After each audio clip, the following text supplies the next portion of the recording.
ஓம் சாந்தி. அவ்யக்த முரளி 19/10/1981. அவ்யக்த பாப்தாதா, மதுபன். இன்றைய முரளியின் தலைப்பு: ஒவ்வொரு பிராமணனும் சைத்தன்ய நட்சத்திர மண்டலத்தின் அலங்காரம்.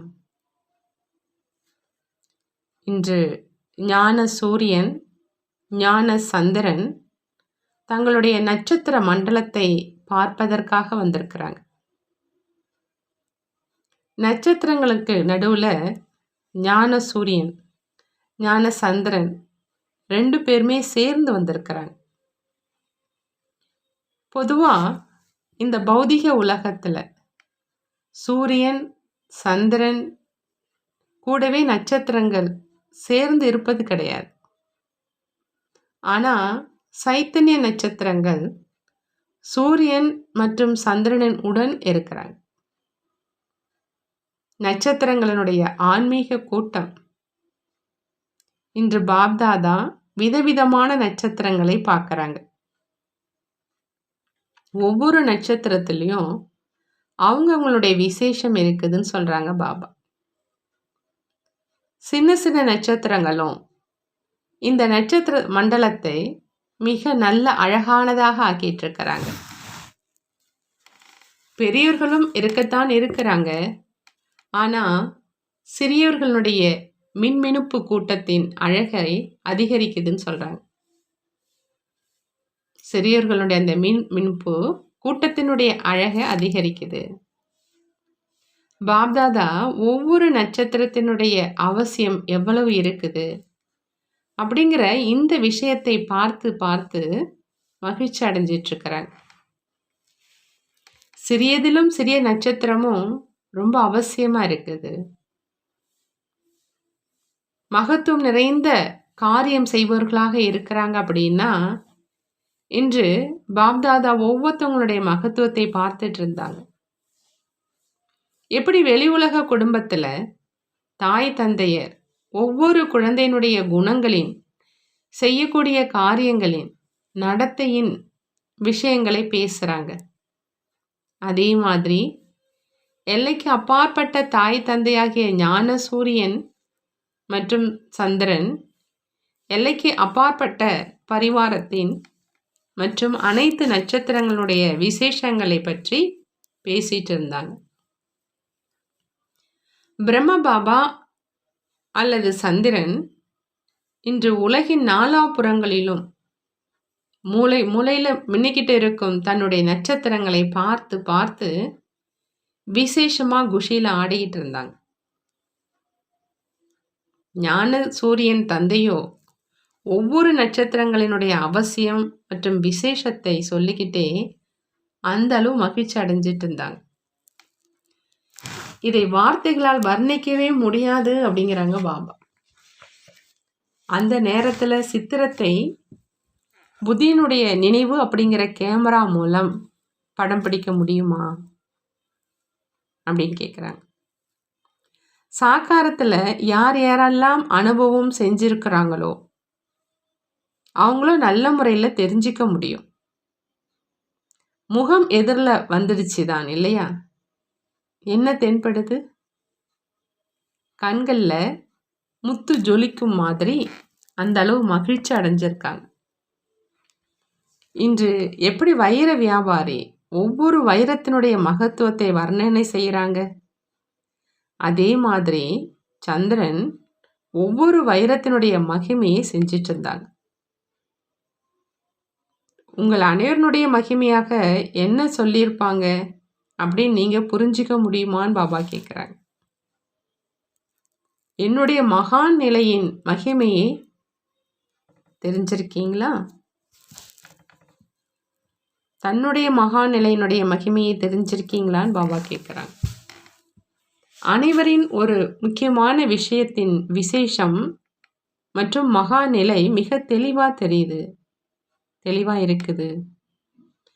அது யாரா இருந்தாலும், யானைப்படையோ காலாட்படையோ சின்ன நட்சத்திரமோ அல்லது பெரிய நட்சத்திரமோ, ஆனா தந்தையை தெரிந்திருக்கும் விசேஷம் தந்தையின் குழந்தையாக ஆகியிருக்கும் விசேஷமும் அனைவர்கிட்டையும் இருக்குது இல்லையா?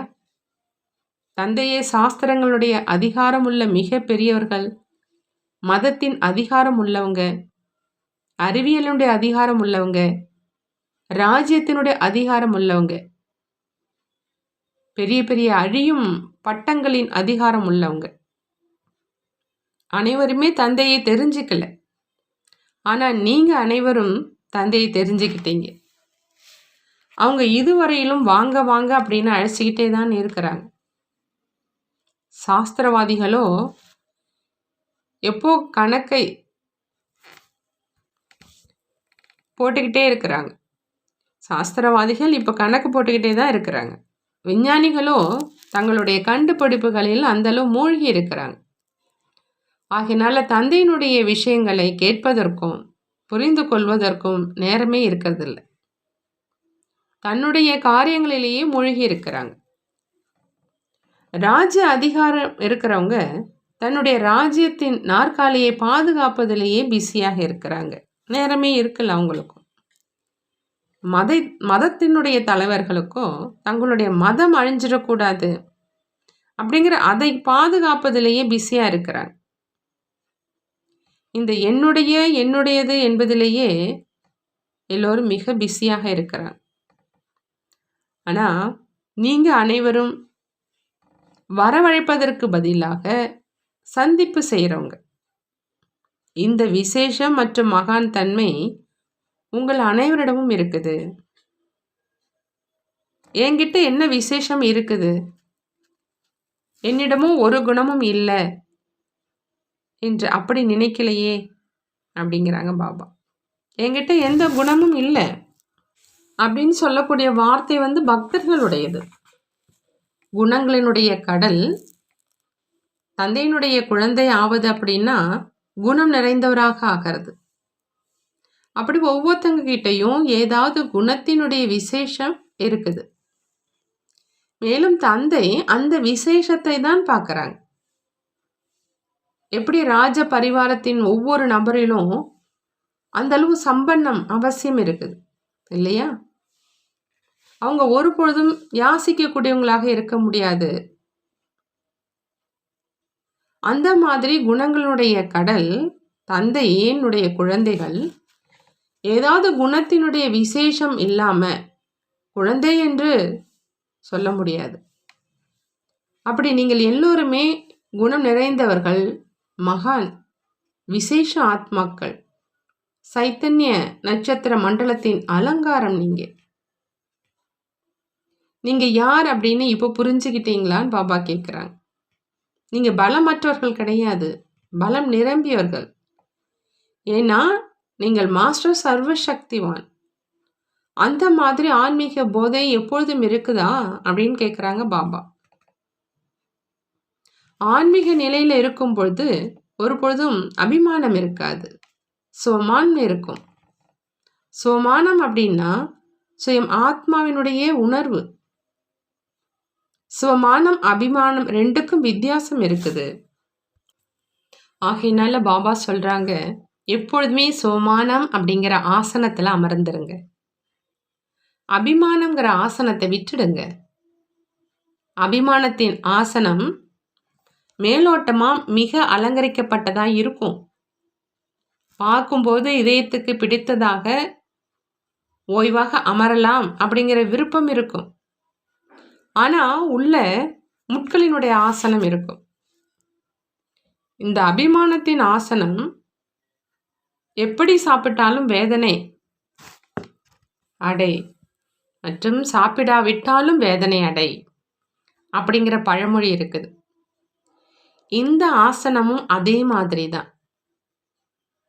ஒருத்தவங்க மற்றவங்கள பார்த்து நானும் ருசி பார்த்துடணும் அப்படின்னு யோசிக்கிறாங்க. இன்னார் இன்னார் அனுபவம் செய்திருக்கிறாங்க, ஆகினால் நானும் ஏன் அனுபவம் செய்யக்கூடாது? அப்படி விடவும் முடியாது. மேலும் எப்போ அமர்றாங்களோ அப்போ முள்ளோ கண்டிப்பா குத்தும். அந்த மாதிரி வெளிப்படையா மிக நன்றாக இருப்பதா தோணும். ஏமாற்றம் அளிக்கும் அபிமானத்தினுடைய ஆசனத்தில் அமர்வதற்கு பாபா சொல்கிறாங்க, ஒரு பொழுதும் முயற்சி செய்யாதீங்க அப்படின்னு. சோமானத்தினுடைய ஆசனத்தில் எப்பொழுதும் சுகமானவரா, எப்பொழுதும் உயர்ந்த, எப்பொழுதும் அனைத்து பிராப்தி சொரூபத்தின் அனுபவம் செய்யுங்க. தந்தையை தெரிஞ்சுக்கிறது மற்றும் சந்திப்பு செய்வதற்கான விசேஷத்தை மட்டும் நினைவில் வச்சு இப்பொழுது மகிழ்ச்சியாக இருங்க. எப்படி சந்திரன் நட்சத்திரங்களை பார்த்து மகிழ்ச்சி அடைஞ்சிட்ருக்கிறாங்க, அப்படி ஏற்கனவே சொல்லியிருந்தோம் இல்லையா? அதே மாதிரி தந்தையை பின்பற்றி நடங்கங்கிறாங்க பாபா. நல்லது. அந்த மாதிரி எப்பொழுதும் சோமானத்தின் ஆசனத்தில் அமர்ந்திருக்கக்கூடிய, எப்பொழுதும் தன்னை விசேஷ ஆத்மா அப்படின்னு புரிஞ்சு விசேஷங்கள் மூலமாக மற்றவர்களையும் விசேஷ ஆத்மாவாக ஆக்கக்கூடிய சந்திரன் மற்றும் ஞான சூரியனை எப்பொழுதும் பின்பற்றி நடக்கக்கூடிய, அந்த மாதிரி நம்பிக்கைக்கு உரிய கட்டளைப்படை நடக்கும் உண்மையான குழந்தைகளுக்கு பாப்தாதாவின் அன்பு நினைவுகள் மற்றும் நமஸ்காரம் செய்கிறாங்க. நாமும் நம்மளுடைய பாப்தாதாவுக்கு அன்பு நினைவுகள் மற்றும் நமஸ்காரம் செய்வோம். தாதி அவங்களோட பாப்தாதா சந்திக்கிறாங்க. தாதிகிட்ட கேட்குறாங்க, நீங்களும் அனைவனுடைய விசேஷங்களை பார்த்துருக்கீங்க இல்லையா அப்படின்னு. நீங்கள் எந்தெந்த இடத்துக்கெல்லாம் போனீங்களோ, சுற்றி வந்தீங்களோ, அப்புறம் நீங்கள் என்ன பார்த்தீங்க அப்படின்னு கேட்குறாங்க. சிறியவங்களுடைய விசேஷத்தையும் பெரியவங்களுடைய விசேஷத்தையும் பார்த்துருக்கீங்க இல்லையா? அப்படி விசேஷத்தை வர்ணனை செய்கிறதில்ல, கேட்பதில்ல, அனைவரும் எவ்வளோ மகிழ்ச்சி அடைகிறாங்க, எல்லாரும் எப்படி மகிழ்ச்சி அடைஞ்சிக்கிட்டே இருந்தாங்க இல்லையா? தாதி அம்பாலா மற்றும் ஃபிரோசாபாத் மேலாவினுடைய செய்தியை வகுப்பில் இப்போ சொல்கிறாங்க. அதே மாதிரி எப்பொழுதும் அனைவரும் விசேஷத்தை மட்டுமே வர்ணனை செய்கிறாங்க அப்படின்னா என்ன ஆகிடும்? எப்படி விசேஷ காரியத்தில் எப்பொழுதும் குஷியினுடைய இசை ஒலிக்கும் இல்லையா? அதே மாதிரி பிராமண பரிவாரத்தில் நாலாபுறங்களிலும் குஷியினுடைய இசை தான் ஒலிச்சுக்கிட்டே இருக்கும். குஷிகளின் சுரங்கத்தை பெற்று அனைவரையும் குஷியால் அனைத்தும் நிறைந்தவராக ஆக்கி வந்திருக்கீங்க. ஒவ்வொரு ஸ்தானத்தின் தைரியம் மற்றும் உற்சாகம் ஒன்று இன்னொன்னை விட உயர்ந்ததாக இருக்குது.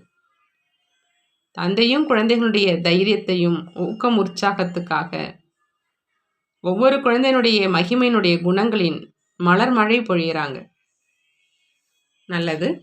அடுத்தது பாட்டிகளோடு பாப்தாதா சந்திக்கிறாங்க. அவங்கள்ட்ட கேட்குறாங்க, ஒவ்வொருவரும் தன்னுடைய உயர்ந்த எதிர்காலத்தை தெரிஞ்சிருக்கீங்க இல்லையான்னு. எவ்வளோ உயர்ந்த எதிர்காலத்தை உயர்ந்த காரியங்கள் மூலமாக உருவாக்கிட்டு இருக்கீங்க. எவ்வளோ உயர்ந்த காரியமோ அந்த அளவு எதிர்காலத்தினுடைய ரேகை நீளமானதாகவும் தெளிவானதாகவும் இருக்கு.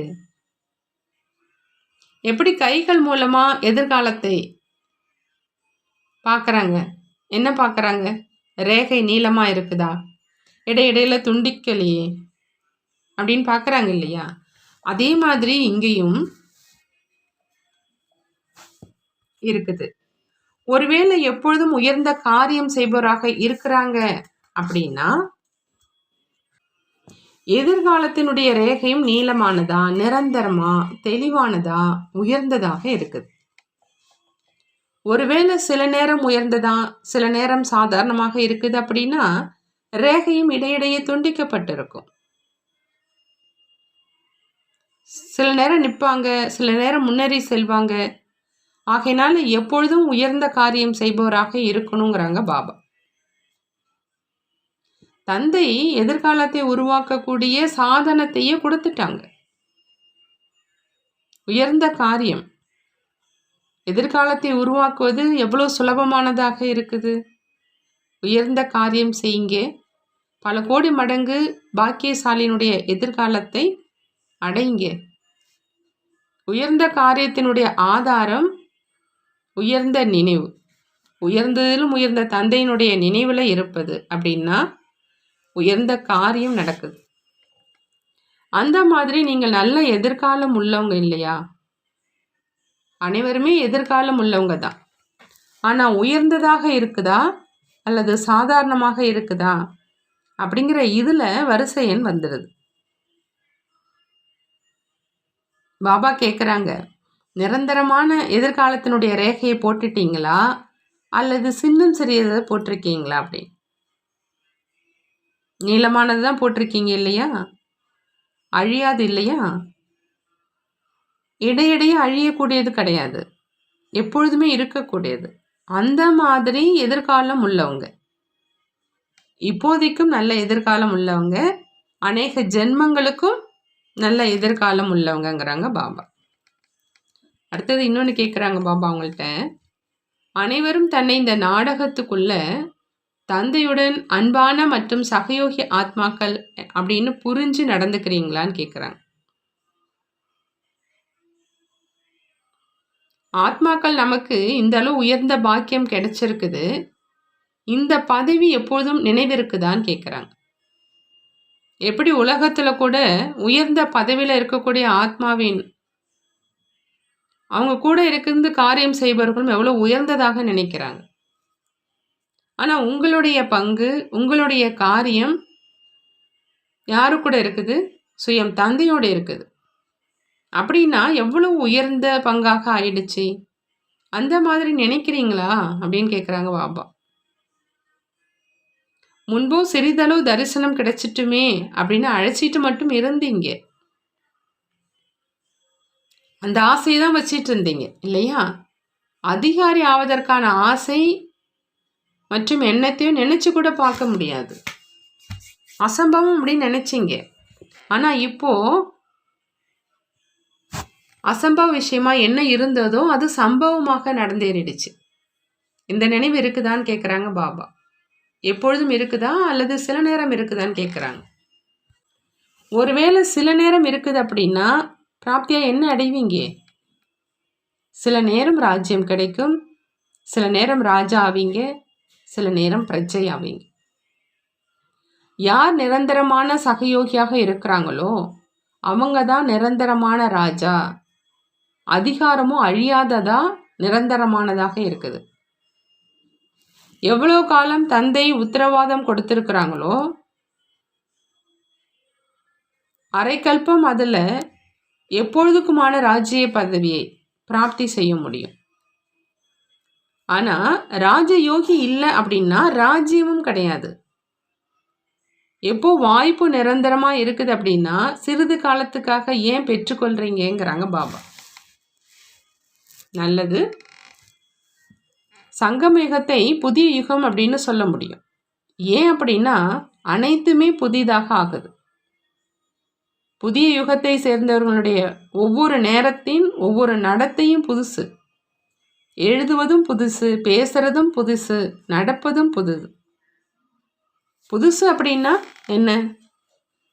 புதுசு அப்படின்னா ஆன்மீகம், புதிய கௌரவம், புதிய விஷயம், எல்லாமே புதுசாக ஆயிடுச்சு இல்லையா? நினைவிலும் புதுமை வந்துட்டு, எப்படி நினைவோ அப்படி நிலையும் ஆகுது. விஷயங்களும் புதுசு, கிடைப்பதும் புதுசு, எல்லாமே புதுசு. பார்க்குறாங்க என்றால் ஆத்மாவாக பார்க்குறாங்க. முன்பு உடலை பார்த்தாங்க, இப்போ ஆத்மாவை பார்க்குறாங்க. முன்பு தொடர்பில் வந்தாங்க அப்படின்னா பல விகார பாவனையோடு வந்தாங்க. இப்போ சகோதரனுடைய பார்வையோடு தொடர்பில் வரீங்க. இப்போ தந்தையினுடைய துணைவனாக ஆயிட்டீங்க. முன்பு உலகத்தில் குடும்பத்தினுடைய துணைவர்களாக இருந்தீங்க. பிராமணர்களுடைய பாஷையும் புதுசுங்கிறாங்க பாபா. உங்கள் பாஷையை உலகத்தில் இருக்கவங்க புரிஞ்சிக்க முடியாது.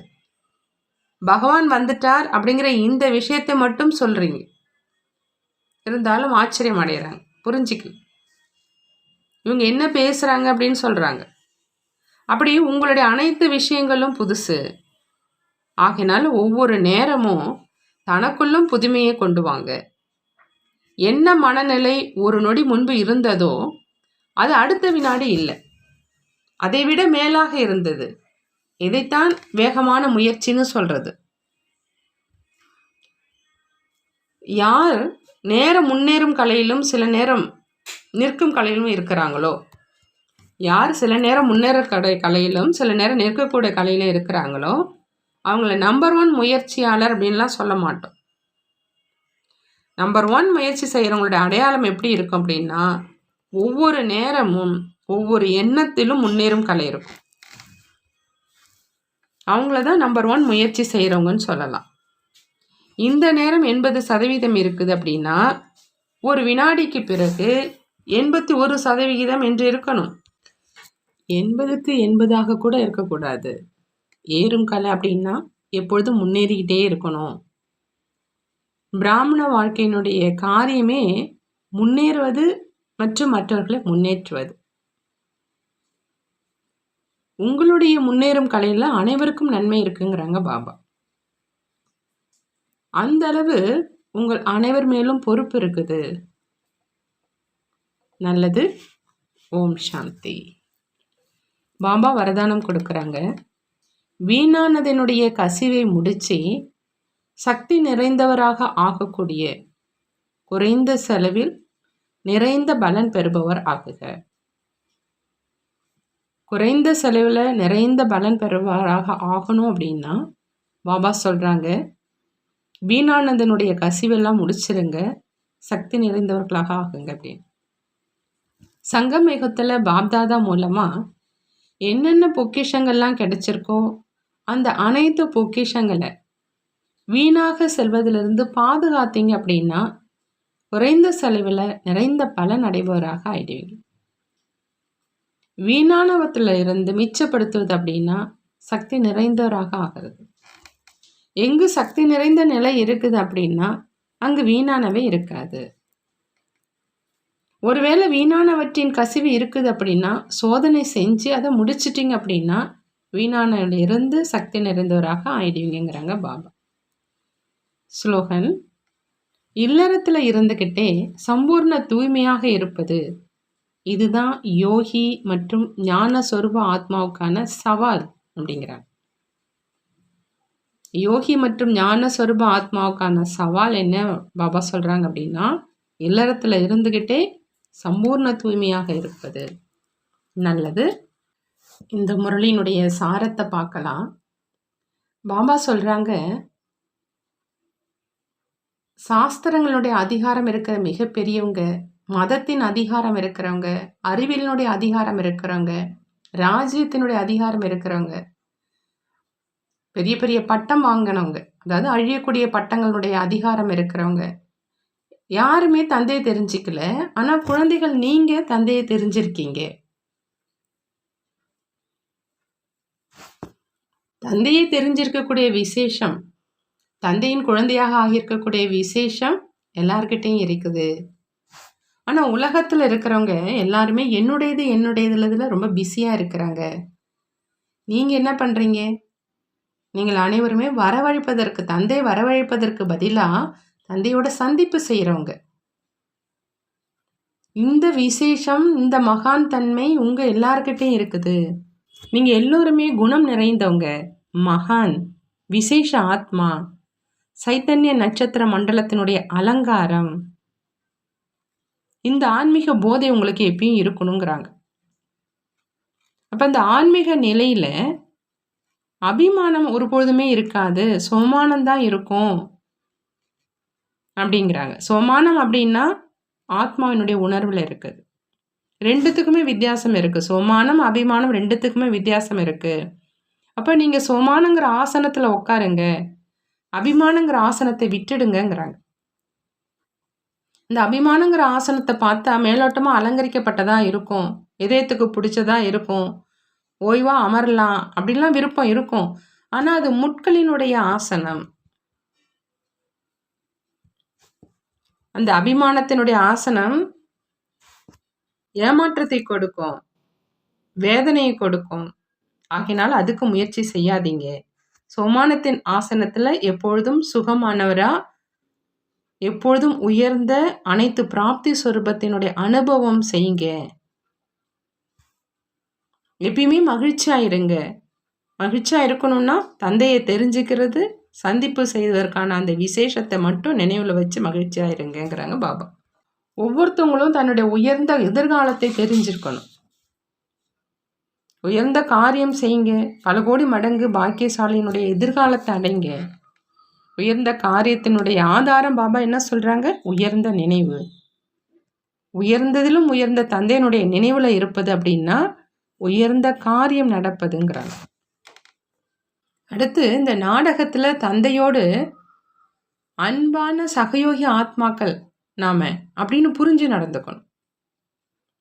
எப்படி உலகத்துல உயர்ந்த பதவியில இருக்கிற ஆத்மா கூட அவங்க கூட காரியம் செய்வங்க கூட எவ்வளவு உயர்ந்ததா நினைக்கிறாங்க. ஆனா உங்களுடைய பங்கு, உங்களுடைய காரியம் யார் கூட இருக்குது? பரமாத்மா தந்தை கூட இருக்குது. அப்ப உங்களுடைய பங்கு எவ்வளவு உயர்ந்ததான பங்காக ஆகுது. சிறிதளவு தரிசனம் கிடைச்சாலே போதும் அப்படின்னு அழைச்சிட்டு இருந்தீங்க இல்லையா பக்தியில? அந்த ஆசை மட்டும்தான் வச்சிருந்தீங்க. ஆனா அதிகாரி ஆவதற்கான ஆசை, அந்த எண்ணம் நீங்க நினைச்சு கூட பார்க்காத எண்ணத்தை கூட அது அசம்பவம் நினைச்சீங்க, அது இப்ப சம்பவமாக மாறிடுச்சு இல்லையா? அப்போ குழந்தைகள் நீங்க நிரந்தரமான சகயோகியாக இருக்கணும். அப்படி நிரந்தரமா சகயோகியா யார் இருக்கிறாங்களோ அவங்க தான் நிரந்தரமான ராஜாவாக இருக்க முடியும். வாய்ப்பு நிரந்தரமா இருக்குது அப்படிங்கும்போது ஏன் நீங்க சிறிது காலத்துக்காக பெற்றுக்கிறீங்க? நிரந்தரமா பெற்றுக்குங்க அப்படிங்கிறாங்க பாபா. இந்த சங்கம யுகம் புது யுகம். ஏன்னா எல்லாமே உங்களுக்கு புதுசாகுது. ஒவ்வொரு நடத்தையும் புதுசு, நீங்க எழுந்திருக்கிறதும் புதுசு, பேசுறதும் புதுசு, நடக்கிறது புதுசு, எல்லாமே புதுசு. புதுசு அப்படின்னா பாபா என்ன சொல்றாங்க? ஆன்மீகம். புதிய கௌரவம், புதிய விஷயம், எல்லாமே புதுசாயிடுச்சு. உங்களுடைய நினைவுல கூட புதுமை வந்துடுச்சு. நீங்க எப்படி நினைக்கிறீங்களோ அப்படிதான் உங்களுடைய நிலை ஆகும். அதனால உங்களுக்கு கிடைக்கிறது புதுசு. நீங்க பார்க்குறீங்க அப்படின்னா கூட ஆத்மாவை தான் பார்க்குறீங்க. முதல்ல உடம்ப பார்த்தீங்க, இப்போ ஆத்மாவை பார்க்குறீங்க. முன்பு தொடர்புல வந்தாங்க அப்படின்னா பல விகார பாவனையோடு வந்தாங்க. இப்போ சகோதரனுடைய பார்வையில தொடர்புல வரீங்க. இப்போ தந்தையினுடைய துணைவனாக ஆயிட்டீங்க. முன்னாடியெல்லாம் உலகத்துல குடும்பத்தின் துணைவர்களாக இருந்தீங்க. பிராமணர்களுடைய பாஷையே புதுசுங்கிறாங்க பாபா. உங்களுடைய பாஷையை உலகத்துல இருக்கவங்க கூட புரிஞ்சுக்க முடியாது. பகவான் வந்துட்டார் அப்படின்னு இந்த விஷயத்த மட்டும் நீங்க சொல்றீங்கனாலும் ஆச்சரியம் அடைகிறாங்க, புரிஞ்சிக்கல. இவங்க என்ன பேசுறாங்க அப்படிங்கிறாங்க. ஆகையினால உங்களுடைய எல்லா விஷயங்களும் புதுசு. ஒவ்வொரு நேரமும் தனக்குள்ள புதுமை நீங்க கொண்டுட்டு வந்துட்டே இருக்கணும். மனநிலை ஒரு நொடிக்கு முன்னாடி இருந்ததை விட அடுத்த வினாடி இன்னும் முன்னேற்றத்துல இருக்கணும். வேகமான முயற்சி இருக்கணும். அதுதான் நம்பர் 1 முயற்சி செய்யறவங்களுடைய அடையாளம். ஒவ்வொரு நேரமும் ஒவ்வொரு எண்ணத்திலும் முன்னேறும் கலை இருக்கணும். இந்த நேரம் 80% அப்படின்னா ஒரு வினாடிக்கு அப்புறம் 81% இருக்கணும். பாபா என்ன சொல்றாங்க? பிராமண வாழ்க்கையினுடைய காரியமே முன்னேறுவது, மற்றவங்களை முன்னேற்றுவது. உங்களுடைய முன்னேற கலையில எல்லாருக்குமே நன்மை இருக்குது. ஆகையினால அதை புரிஞ்சு நீங்க பொறுப்பா இருக்கணுங்கிறாங்க பாபா. ஆகையினால பாபா வரதானத்துல சொல்றாங்க, வீணானதனுடைய கசிவெல்லாம் முடிச்சுட்டு நீங்க சக்தி நிறைந்தவர்களாக ஆகுங்க. அப்ப குறைந்த செலவில் நிறைந்த பலன் பெறலாம். நீங்க யோகி ஆத்மாக்கள், ஞான சொருப ஆத்மாக்கள். உங்களுடைய சவால் எப்படி இருக்கணும்னா இல்லறத்துல இருந்துகிட்டே சம்பூர்ண தூய்மையாக இருக்கணுங்கிறாங்க பாபா. அப்போ இன்று நாள் முழுவதுமே பாபா நமக்கு கொடுத்திருக்கக்கூடிய இந்த சோமானம், நான் ஆத்மா, பிராமண ஆத்மா, சைத்தன்ய நட்சத்திர மண்டலத்தினுடைய அலங்காரம், இதே நினைவில் நாம் முன்னேறும் கலையில் இருந்து முன்னேறி மற்றவர்களையும் முன்னேற்றுவோம். நல்லது. ஓம் சாந்தி. நன்றி பாபா, நன்றி.